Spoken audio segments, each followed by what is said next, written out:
Now come to the next example. The memory access time is 1 nanosecond for a read operation with a hit in cache. 5 nanosecond for a read operation with a miss in cache. 2 nanosecond for write operation with a hit in cache. And 10 nanosecond for a write operation with a miss in cache. Execution of a sequence of instructions involves 100 instruction fetch operations, 60 memory operand read operations and 40 memory operand write operations. The cache hit ratio is 0.9. The average memory access time in nanosecond in executing the sequence of instruction is. सबसे पहले मैं आपको एक चीज बता देता हूं, जो कुछ बातें आपको ना पता हो। सबसे पहले फैच का मतलब होता है जैसे हम एक इंस्ट्रक्शन ऐड R1 R2, ये मेमोरी में कहीं पर पड़ा है, ऑब्वियस है। जब ये मेमोरी में कहीं पर पड़ा है तो हम क्या करते हैं, इसको सीपीयू में लाते हैं। ऑब्वियस है, अभी ये किसकी बातचीत चल रही है, कैश मेमोरी की, और यहां पर अगर मिस हुआ तो मेन मेमोरी अवेलेबल है। नाउ तो जब भी ये इंस्ट्रक्शन फैच का मतलब है इस इंस्ट्रक्शन को हम लेकर आते हैं, that is read. Instruction fetch is nothing but read, उसको रिक्वायरमेंट होती है। नाउ ऑपरेंड का मतलब होता है आपका डेटा। R1 और R2 ये आपके ऑपरेंड्स हैं, तो ये डेटा आपका कहां पे है, ऑब्वियस है कैश में है, और अगर कैश में नहीं है तो मेन मेमोरी में है। क्लियर है। उस ऑपरेंड के लिए इन्होंने बोला है कि 60 मेमोरी रीड ऑपरेंड्स हैं और 40 आपके राइट के हैं। क्लियर है। तो ये तो एक क्वेश्चन के बारे में ओवरव्यू हो गया।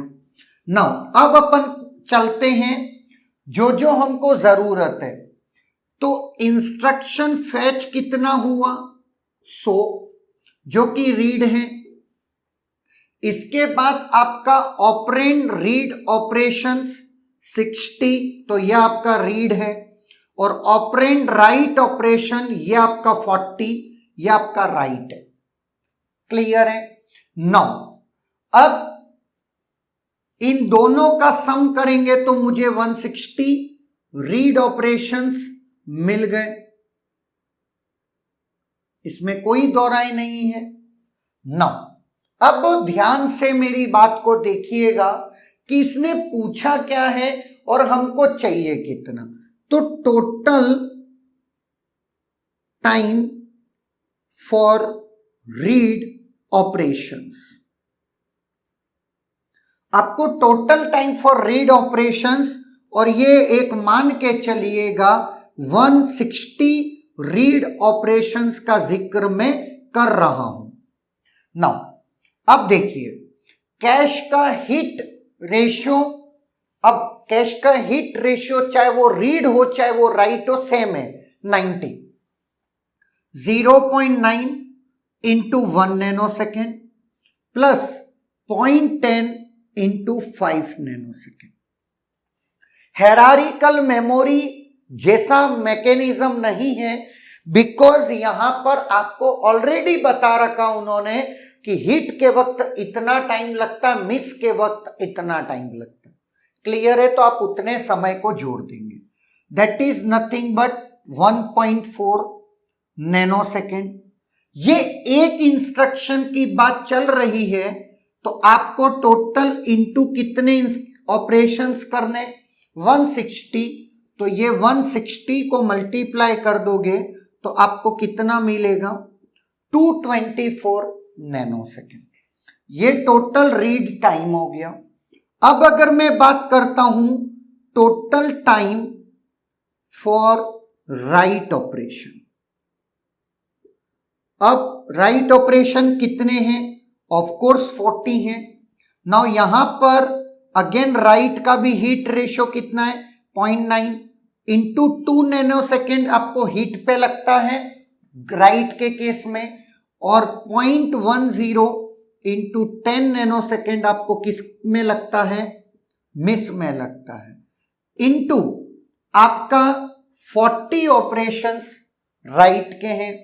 Now 0.9 into 2 that is 1.8 and 0.1 into 10 that is 1, 2.8 nanosecond into 40 that is nothing but 112 nanosecond है ना।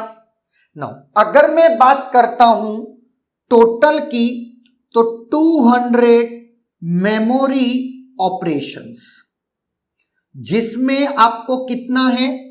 160 रीड और 40 आपका राइट। ये आपका रीड और ये आपका राइट। आपको टोटल कितना लगा? 224 प्लस 112 336 आपको टोटल लगा 200 मेमोरी ऑपरेशंस के लिए। नाउ आपसे पूछा क्या गया है? The average memory access time. Average memory access time के लिए आप खुद कैलकुलेट क्या करेंगे?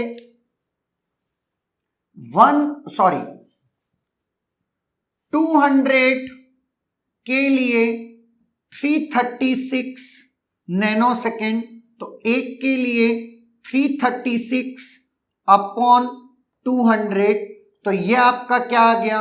1.68 है ना। Of course 1.68 that is your answer in nanosecond. तो आपको पूछा ही इन नैनोसेकेंड है, तो your answer will be 1.68। Clear? तो यहां पर जो घुमाने वाली बात यह है कि रीड ऑपरेशंस, हालांकि क्लियर बहुत कुछ कर दिया है, एम्बिग्यूटी नहीं है।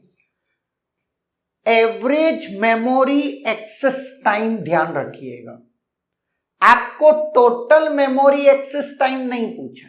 क्लियर है? इस क्वेश्चन को करने के बहुत तरीके हैं, बट इसमें गलती के चांसेस बहुत ही नेग्लिजिबल होते हैं, इसलिए मैंने ये प्रोसीजर अप्लाई किया। क्लियर है? Is there any doubt?